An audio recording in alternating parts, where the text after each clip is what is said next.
Hey, hey, hey, Angie Rae here with Girl That's Toxic. And the United States Supreme Court is toxic. One more time. The United States Supreme Court is very toxic. There they are in all of their glory. Toxic. This is bad. In 2000, when we had the Supreme Court deciding that George W. Bush won the presidency and not Al Gore, I began to lose faith in the institution. And as a University of Virginia Law School grad, that's disappointing. It really is disappointing. The court has just devolved into, it stinks. It stinks. A lot of ethical issues, and some folks don't seem to care. All they care is that the majority of the court is conservative. Now, that's the court.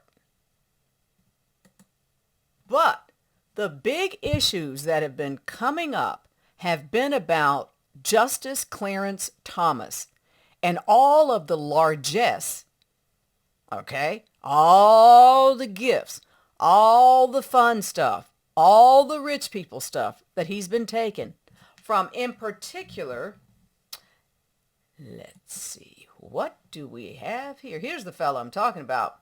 Person next to Clarence Thomas, that's Harlan Crowe. I grew up with Trammell Crowe in Texas, and so I knew the name.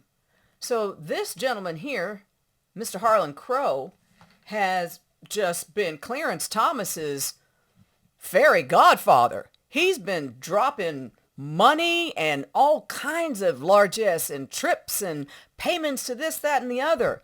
Yeah. And nothing has happened to Thomas. No one has said you should have told us about this. This is an ethical dilemma. You did not report this. You did not report this on financial disclosures, but no. He's still on the court. So at this point, let me explain to you some of what Harlan Crowe has done for Clarence Thomas. Justice Clarence Thomas, a United States Supreme Court justice. He's the longest serving one up there now. And his wife, Virginia Ginni Thomas.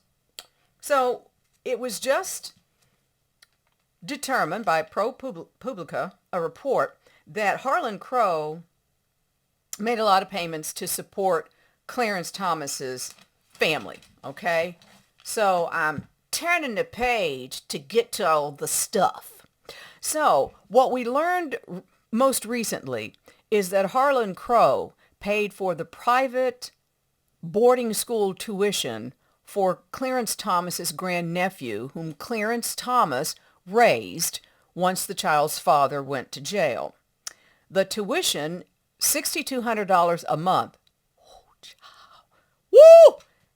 And he did not report this on his financial disclosure forms. What? $6,200 a month being paid for by Harlan Crowe for his grandnephew, and he didn't think he needed to disclose this sum of money that he was given. Understand the issue here. This stinks because Harlan Crowe is definitely interested, it's on the record, in moving the court to the right, which is, of course, Clarence Thomas is, you can't get any further right than him. I'm convinced he was even more further to the right than Antonin Scalia, but we'll keep it moving. So taking gifts from people like this, when there is business they will potentially have before the court, or they have a stake in some sort of issue, this is foul. I'm supposed to respect the United States Supreme Court after this, but I'm not finished. So in addition to the private school tuition, he also, I'm going to get you the picture. He also paid for a salary for Virginia Ginni Thomas. That's Clarence's wife. Oh, she's all wrapped up in the January 6th stuff that happened. Again, people getting to do whatever they want. They don't have to answer to anyone. No one's going to jail. No one's being kicked off the court. Nothing. Ginni Thomas right there. She is almost more frightening than her husband. In addition to all the things I just said, Harlan Crowe also bought Clarence Thomas's mom's house, not reported. Clarence and Ginni Thomas frequently got to be on a private jet, which is fabulous, but I don't answer to anyone. I'm not sitting on the Supreme Court, okay? Private jet, vacations, other gifts, just stinks. This is not acceptable. How am I supposed to have faith and confidence in the judicial branch of the government? How? So Dick Durbin Democrat, asked Chief Justice Roberts to come before Congress. He subpoenaed him and talk about having a code. What is doing? We need a code of ethics, a code of conduct. That doesn't exist. But the Chief Justice, there he is with Donald Trump. The Chief Justice said he's not going to show up to talk to Congress because he's concerned about separation of powers. Wow. Now you're concerned about separation of powers. There's been so many leaks. The leak about Hobby Lobby, was it? Leak about what was going down with abortion, what they were going to do. Your court is messed up, and it is your responsibility, John Roberts, to fix your court. But you seem to not want to do that.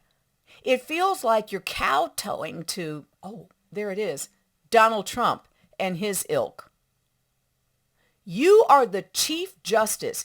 You should want your court to be pristine. You should insist that everybody be above board. There should be a code of conduct, ethics, full disclosure. You should care about all this, but hey, wait a minute. That's right. Your wife got $10.3 million because all these lawyers, and she's suggesting this person go there and that person go there. She got commission. Folks coming before the Supreme Court. This is just stinky. And it should scare you as well, because the court is simply politicized now. How about this? The court has always been politicized at the end of the day. But this is ratchety. This is the court thinking that they can hold us as individuals responsible for stuff, but then they don't want to be held responsible for what they should be doing, the right thing. They should be leaders. I don't see any leaders in the pictures that I've shown you today. Not here. Look at that. Not there. Not anywhere. I'm not seeing leaders. I'm seeing people who want to enrich themselves. This is the United States of America. Don't get you slipping. Well, something needs to be done. And it doesn't appear that Chief Justice Roberts is going to do that something. So please know I have lost my respect for the Supreme Court in 2000, and it is 23 years later, and I wish I could say I now have confidence in the judicial branch of government, but I don't. Do you?